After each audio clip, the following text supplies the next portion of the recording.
Ravi Thakur, whose family has been running the hostel mess at the BJ Medical College for 15 years, had just stepped out to make tiffin deliveries to students and staff at the Ahmedabad Civil Hospital with his wife. It was a busy lunch hour and his mother was fast at work in the hostel mess's kitchen. Thakur's 5-year-old son had finished his lunch and had left the mess. His wife had put his 2-year-old daughter to sleep next to the toddler's grandmother in the kitchen, and as such, Thakur's mind was at ease. He finished his delivery and started walking towards the road leading up to the hostel around 2 p.m. when he saw dark smoke rising up from the hostel building. He thought the building is on fire and started running towards it. He was stopped by the authorities. That's when the enormity of what happened struck him. At 1:38 p.m., an Air India flight with a very experienced pilot and co-pilot took off from Ahmedabad Sardar Vallabhbhai Patel International Airport. But just within a couple of minutes at 1:40 p.m., it crashed on the hostel building, leading to a lot of thick black smoke that eventually enveloped the skies around the city. Behind me, you can see the site of the crash, and in this video, I'll take you through exactly everything that happened in the first 36 hours since the disaster. The airport's own fire department was the first to respond, and it immediately alerted the fire control room of the Ahmedabad Municipal Corporation. The first 2 fire engines of the Ahmedabad Municipal Corporation reached the site of the disaster at 1:43 p.m., barely 3 minutes after the crash.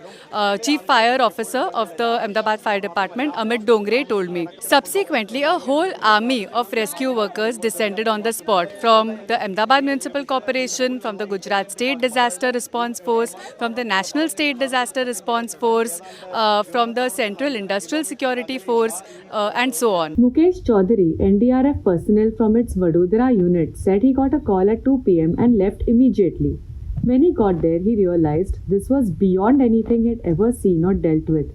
Until now, the worst disaster he had handled was the 2022 Morbi Bridge collapse that led to 135 deaths. Flights flying low are a staple for Meghaninagar, a middle-class residential cluster of low-story buildings. The neighborhood is so close to the airport that every few minutes there is an airplane that flies low above it. The sound of jet is always so close that it's almost deafening, compelling people to halt conversations.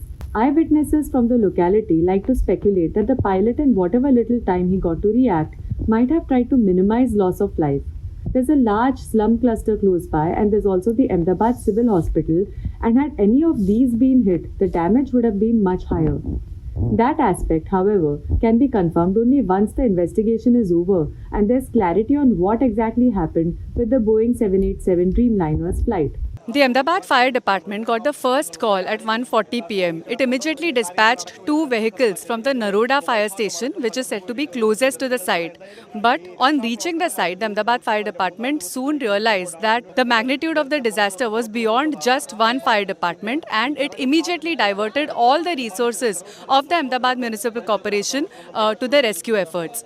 Ahmedabad has 19 fire stations, all of which were activated to immediately respond to the disaster. Together, they sent about 65 fire engine vehicles to the spot. However, subsequently, even this seemed to be insufficient. The Ahmedabad Municipal Corporation asked the state government, Gujarat state government, for additional help, which then diverted some fire engine vehicles from the Vadodara Municipal Corporation to the site. Subsequently, 40 fire engine vehicles from the Vadodara Municipal Corporation reached the spot, and 50 ambulances between the 2 municipal corporations were also stationed at the site. SDRF teams from Ahmedabad were also at the spot by 2 p.m., scourging the debris for any sign of life that can be saved. The NDRF sent 6 teams to the spot from Gandhinagar and Vadodara. The teams from Vadodara were notified by about 2 p.m. and were at the spot by 3:30 p.m. NDRF personnel at the site told ThePrint.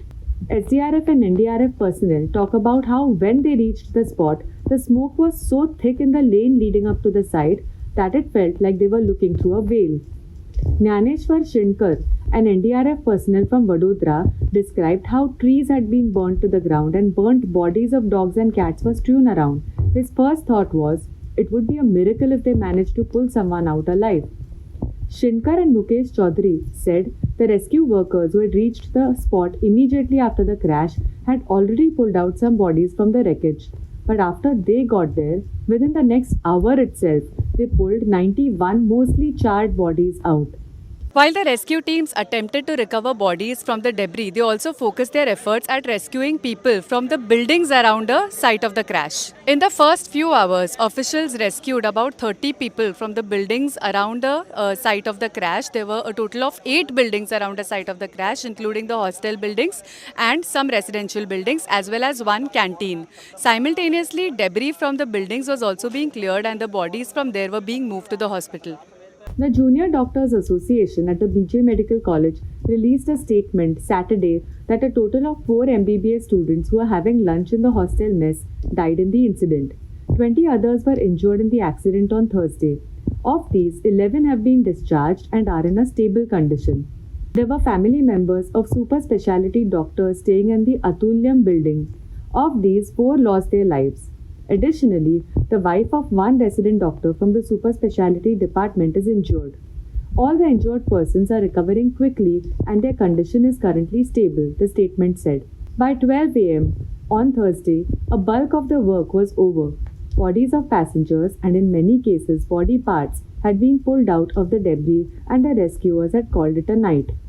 A little before that, the rescuers had also started setting up barricades to ensure that there are no outside people interfering in the rescue work. At 6 am Friday morning, the rescue work started in full swing once again. At 8:30 am on Friday, Prime Minister Narendra Modi reached the spot to oversee the rescue efforts. Post that, the teams did one more recce of the 8 buildings and the canteen around the site just to be doubly sure that there was no one stranded there, officials said. A few bodies are said to have been recovered then and moved to the hospital morgue. As of Friday morning, the shattered plane was still on top of the damaged building of BJ Medical College. Officials said there were 2 aspects to the rescue work on Friday. One, recovery of the black box, and second, investigation. The black box was recovered later on Friday. Multiple agencies visited the site to investigate the accident on Friday, right from the Aircraft Accident Investigation Bureau, the Gujarat Anti-Terror Squad, the National Investigation Agency, as well as investigators from the UK and the US.